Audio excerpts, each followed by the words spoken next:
ESPN 42. I'm going to be going over the early prelims, and I'm just going to get right into it. I'm going to go with Yasmin Uruguay versus Stella Nunez. Nunez 0-2 so far in the UFC. She looked really good in the first round of her last time out against Sam Hughes, but she emptied her gas tank looking for that finish in the first round, and then just Sam Hughes gas tank, just cardio queen, just took on over.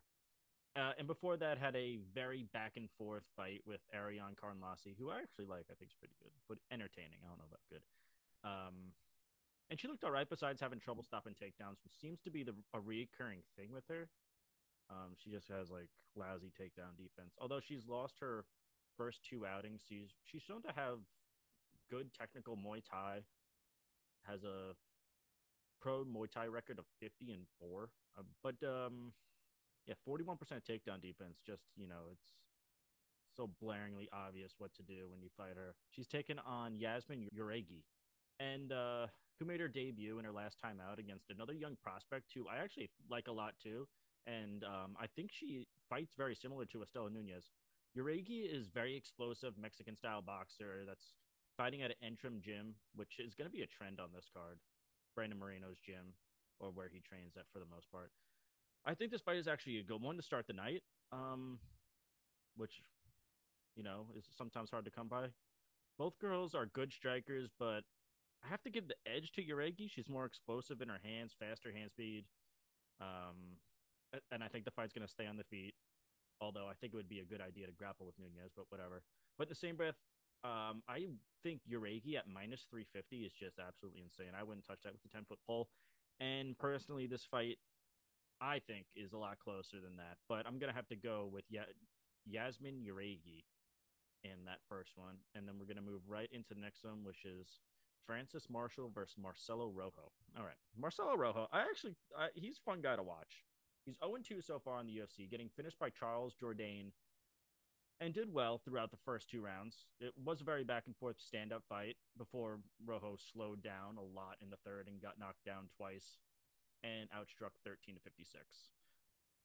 Then was subbed in his last time out against Kyler Phillips. And like I said before, he has a fun fight style. He'll take a strike to land a strike, and it's resulted in a pair of fan friendly fights. So, but like we've seen, that fight style not conducive to winning. So it's very tough to bet on, and that's resulted in a minus 2.2 striking differential for Rojo, 36% accuracy, and absorbed 7 strikes per minute.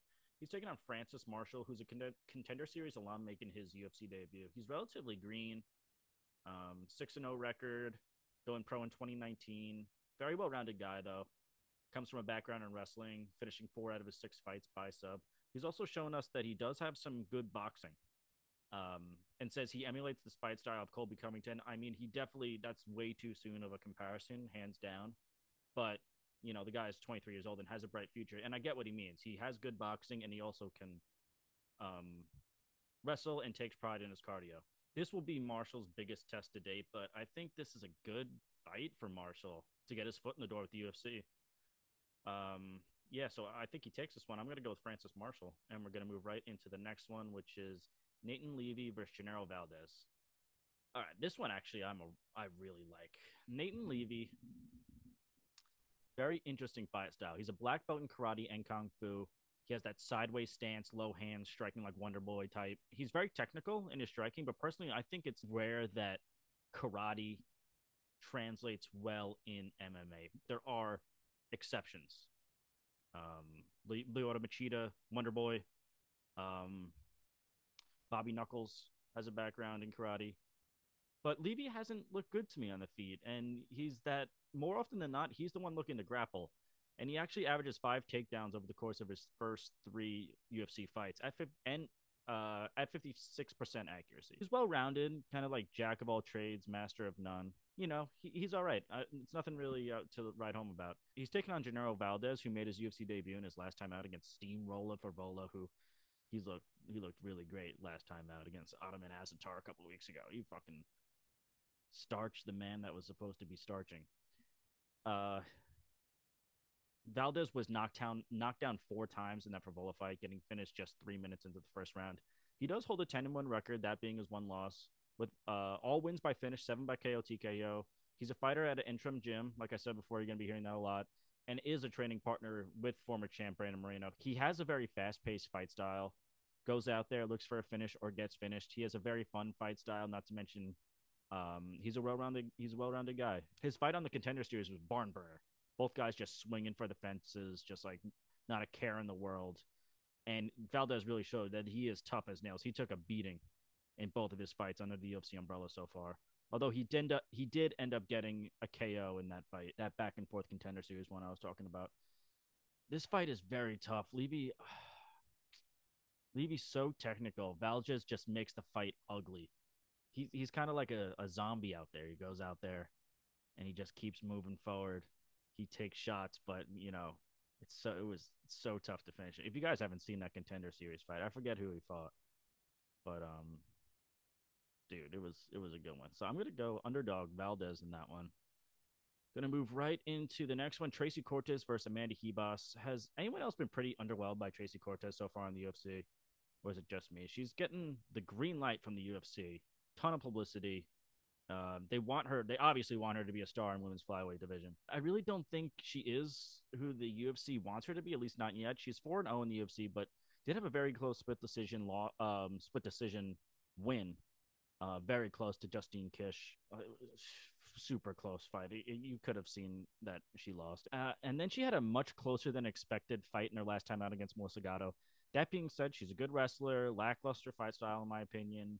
Striking's nothing special. She's taking on Amanda Hebos, who's 3-2 in her last five, and most recently coming off a split decision loss to Caitlin Chukagian. And got off to a slow start in that fight, but turned it up in a big way in the third and beat Chukagian at her home game, just picking her apart on the feet. She looked great. Hebos also comes from a grappling background with black belts in judo and BJJ. But the big difference maker for me in this fight has to be Hebos' striking. She has a plus 1.9 striking differential with an insane 70% striking defense. I say the grappling in this fight neutralizes each other, and Hebos really wins this fight with her striking. And for minus 130 for Hebos, I like that a lot. I could see it actually getting lower because I don't know. I just think people are really high on Tracy Cortez, and I don't get it. So I can actually see it probably getting the odds a little bit closer. But for minus 130, I still like it. Yeah, I'm gonna have to go with Hebos in that one, and it's gonna lead us right into the next one: Angela Hill versus Emily Ducat.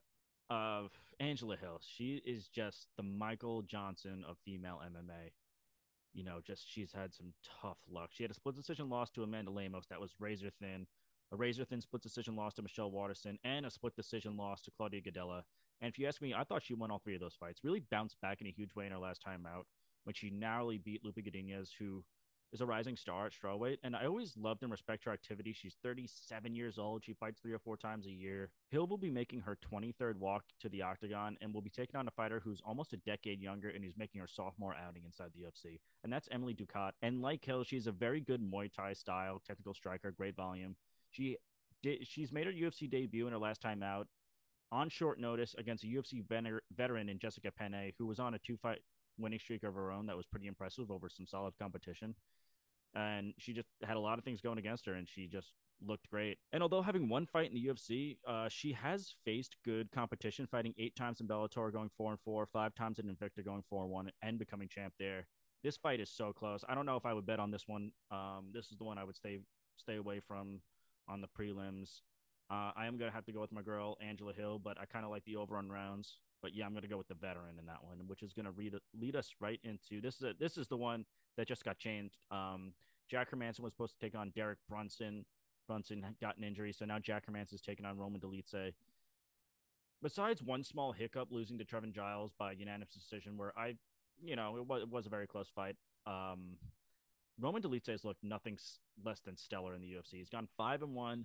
He's gotten back-to-back knockouts and a Performance of the Night awards over very good competition in Kyle Dawkins and Phil Hawes. He was a former ADCC world champion and has very smothering grappling. He averages 2.5 takedowns per fight at 52% accuracy. And he's shown he is not just a one-trick pony. The guy has some of the best knees in the clinch that I've seen in a while. He's ended 2 fights so far already by them inside the UFC. And he's got some insanely powerful hands and great dirty boxing. Not really the best at the distance striking overall, but Totally well-rounded guy, totally very up and coming, and he's going to be taking on Jack Hermansson, who, I really loved how Jack Hermansson has pivoted his career and really, I think, enhanced his game tremendously. He used to be known just for like, he would grapple, get you down, ground and pound, some submissions, but his game revolved around, grappling with you. And now it's just like he went strike for strike with Sean Strickland, who's just, he's one of the best strikers, volume wise, at least at 185. The guy has really just enhanced his game as he gets older. And, he's been around in the UFC since 2016. And both these guys are the same exact age. They're 34 years old. So it's not like Roman Dolidze is like so much younger. They're the same age. And although I think that he's enhanced his game, he has won one and lost one. Going in his last 7, going to decision in 5 of those. He's gone from a frequent finisher to a point fighter, and I get it. It's smarter. The guy's getting older, but it's only really good if you're getting more wins. But in the same breath, you have to say, oh, this guy's facing very tough, probably maybe the best ever in his career level of competition. So, fighting a fight of the night against Marvin Vettori, getting knocked down, coming back and striking with him and grappling with him. Split decision loss to Sean Strickland, and then beating an up-and-coming guy in Chris Curtis with some very heavy hands. Yeah, I'm going to have to go with the veteran in this, Jack Hermansson. Don't know how it's going to happen. Roman Dolidze is super tough, so I don't know if I see a finish. It's not like Hermansson has been getting a lot of finishes lately. He hasn't got a finish in 5 fights against Calvin Gastelum, where he got a heel hook sub like almost instantly in the first, which is pretty sick. You never know. You could see something like that again. But I'm going to have to go with Jack Hermansson, and that's going to be it. No-brainer MMA. Peace.